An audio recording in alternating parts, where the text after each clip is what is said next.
revenir avec son ex fait rêver. Surtout si on a vécu des moments que même pas le temps n'a pas pu effacer. On se dit, cette fois, ça sera différent. Mais écoute bien cette vérité, même si elle fait mal. L'amour seul ne suffit pas à changer une histoire. Pose-toi une question honnête. Est-ce que tu veux revenir par amour ou par peur d'être seul? Parce que si rien n'a changé, revenir, ce n'est pas recommencer à zéro.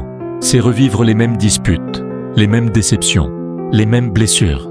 En bref, c'est s'exposer à nouveau aux souffrances du passé. Oui, parfois, revenir avec son ex peut marcher.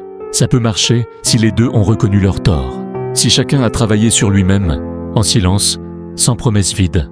Si le respect est revenu, pas dans les paroles, mais dans les actes. Et surtout, si la nouvelle relation ne ressemble plus à l'ancienne. Et le grand signe que vous remarquerez que ça peut marcher est que les disputes ne sont plus fréquentes. Et chacun apprend à respecter les limites de l'autre. Mais ce retour est inutile si ton ex t'a déjà fait douter de ta valeur, t'a manqué de respect, t'a blessé à répétition.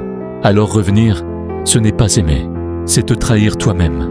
L'amour ne doit pas te faire souffrir pour exister. L'amour doit t'apaiser, pas t'épuiser. Parfois, revenir est un nouveau départ. Mais très souvent, ne pas revenir est une victoire intérieure. C'est la preuve que tu as grandi. Souviens-toi de ceci. On ne revient pas pour réparer un vide. On revient pour construire quelque chose de nouveau.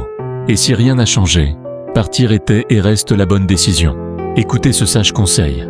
En amour, quand tout s'empire, ne réfléchissez plus avec votre cœur, mais mettez le cerveau en avant-plan, pour ne pas confondre imagination et vérité. Aimez avec le cœur, mais analysez votre relation avec votre cerveau. C'est de cette manière que vous pourrez mesurer l'amour que vous donnez par rapport à celui que vous recevez.